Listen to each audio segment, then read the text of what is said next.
नमस्कार दोस्तों, defence news Hindi में आपका स्वागत है। आज की मुख्य खबरें। वायुसेना ने उद्योग आउटरीच कार्यक्रम 2025 की योजना बनाई।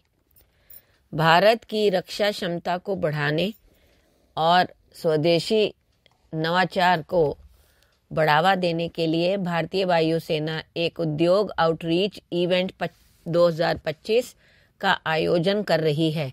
यह कार्यक्रम 2 दिनों तक चलेगा, जिसका पहला चरण 13 जनवरी 2025 को ऑनलाइन आयोजित किया जाएगा और दूसरा चरण 15 जनवरी 2025 को वायुसेना स्टेशन गुवाहाटी में आयोजित किया जाएगा। IOE 25 रक्षा उद्योग भागीदारों, नव प्रवर्तकों और स्टार्टअप को IF से जोड़ने के लिए एक महत्वपूर्ण मंच के रूप में काम करेगा, जो रक्षा में नवाचार की आवश्यकता और आत्मनिर्भर रक्षा पारिस्थितिक तंत्र के निर्माण की दिशा में GOL के प्रयासों और दृष्टिकोण पर प्रकाश डालेगा। अगला, BSF ने गंगा नदी में और अधिक तैरती चौकियां बनाने की योजना बनाई। बांग्लादेश में शेख हसीना की सरकार गिरने के बाद मोहम्मद यूनुस के नेतृत्व वाली अंतरिम सरकार भारत विरोधी नीतियों और पाकिस्तान समर्थक तर्कों के साथ चल रही है और अब हमारे देश के लिए एक बड़ा सिरदर्द बन गई है। भारत और बांग्लादेश जो कभी मित्र थे, अब दुश्मन बन रहे हैं। वहीं बांग्लादेश और पाकिस्तान जो कभी दुश्मन थे, अब मित्र बन गए हैं। पाकिस्तान से अलग होने के समय भारत ने बांग्लादेश की मदद की थी। अब उस कृतज्ञता को भूलकर वह भारत से ईर्ष्या करने लगा है। जिस तरह से बांग्लादेश पाकिस्तान के पंचना में शामिल हो रहा है, उसे देखकर दुनिया के देश हैरान हैं। इसी संदर्भ में बांग्लादेश पाकिस्तान संबंधों पर कड़ी नजर रखने वाला भारत सतर्कता से काम कर रहा है और अधिक तैरती चौकियां बनाने की योजना बना रहा है। अगला, 2024 में 73 परियोजनाओं को मंजूरी दी गई। रक्षा अनुसंधान एवं विकास विभाग के सचिव और DRDO के अध्यक्ष डॉक्टर समीर V कामत ने महानिदेशकों और वरिष्ठ अधिकारियों के साथ 3 जनवरी 2025 को DRDO के मुख्यालय नई दिल्ली में पूर्व राष्ट्रपति और भारत के missile man doctor APJ Abdul Kalam की प्रतिमा पर पुष्पांजलि अर्पित की। ये श्रद्धांजलि DRDO के 67वें स्थापना दिवस के अवसर पर दी गई, जिसे हर साल 1 जनवरी को मनाया जाता है। कार्यक्रम के दौरान DRDO के अध्यक्ष ने कई महत्वपूर्ण DRDO दस्तावेज जारी किए। इनमें उत्पादन विकास पर SOP, DRDO कार्मिकों से संबंधित विभिन्न SOP और दिशा निर्देशों का संकलन, DRDO परिवहन नीति, वैज्ञानिक और तकनीकी शब्दावली पर शब्दकोश, पत्रिका इनसाइट, द्विवार्षिक पत्रिका क्वेस्ट और DRDO समाचार पत्र का जनवरी अंक शामिल है। अगला, वरिष्ठ परमाणु वैज्ञानिक राजगोपाल चिदम्बरम का 88 वर्ष की आयु में निधन। परमाणु ऊर्जा विभाग के एक अधिकारी ने बताया कि 1974 और 1998 के परमाणु परीक्षणों में महत्वपूर्ण भूमिका निभाने वाले वरिष्ठ वैज्ञानिक राजगोपाल चिदम्बरम का शनिवार को निधन हो गया है। वह 88 वर्ष के थे।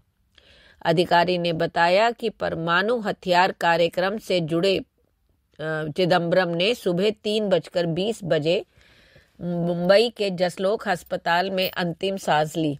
यह बहुत दुख की बात है कि हम डॉक्टर राजगोपाल चिदम्बरम, एक प्रख्यात भौतिक वैज्ञानिक और भारत के सबसे प्रतिष्ठित वैज्ञानिकों में से एक के आज सुबह 4 जनवरी 3:20 बजे निधन की घोषणा करते हैं।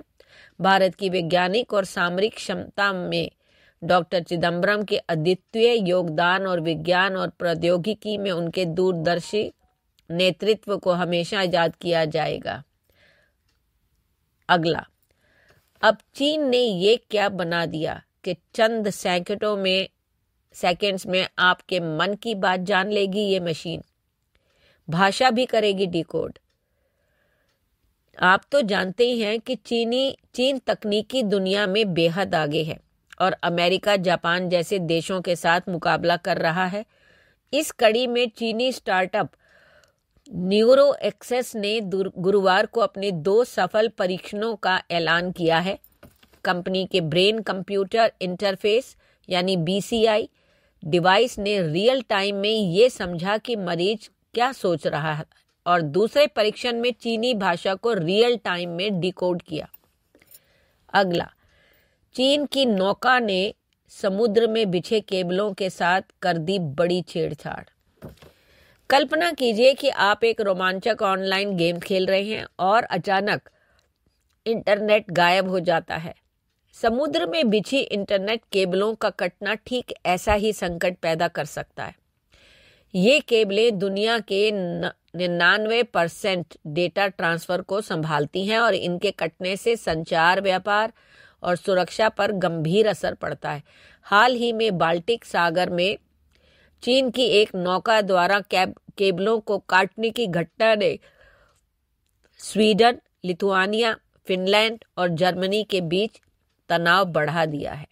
अगला, चीन ने समुद्र में उतार दिया अपना ब्रह्मास्त्र।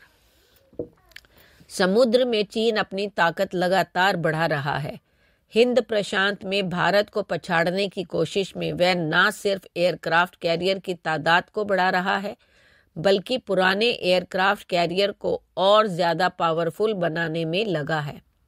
इसी के तहत उसने शाडोंग एयरक्राफ्ट कैरियर में कई सुधार कर उसे इस काबिल बना दिया है कि अब इस पर कई फाइटर जेट आसानी से टेक ऑफ कर सकते हैं। चीन के शाडोंग एयरक्राफ्ट कैरियर ने 2024 में अपनी ऑपरेशनल कैपेसिटी को सफलतापूर्वक बढ़ाया है और सभी मौसम में जंग लड़ने खासियत हासिल की है। इसके साथ ही जेट विमानों को तैनात करने में लगने वाले समय को भी कम कर दिया है। चीनी मीडिया रिपोर्टों के मुताबिक शाडोंग चीन का पहला स्वदेशी निर्मित और पारंपरिक रूप से संचालित एयरक्राफ्ट कैरियर है, जिसे 2017 में लॉन्च किया गया था और दिसंबर 2019 में औपचारिक रूप से सेना में शामिल किया गया। अगला, 200 साल पहले फटा था ज्वालामुखी। वैज्ञानिक खोज नहीं पा रहे थे इसकी लोकेशन, अब जाकर पूरी हुई है इनकी तलाश। वैज्ञानिकों ने 19वीं सदी का रहस्यमयी लेकिन सबसे शक्तिशाली और खतरनाक ज्वालामुखी की खोज की है, जिसका असर ऐसा हुआ कि पूरी पृथ्वी ही ठंडी हो गई थी।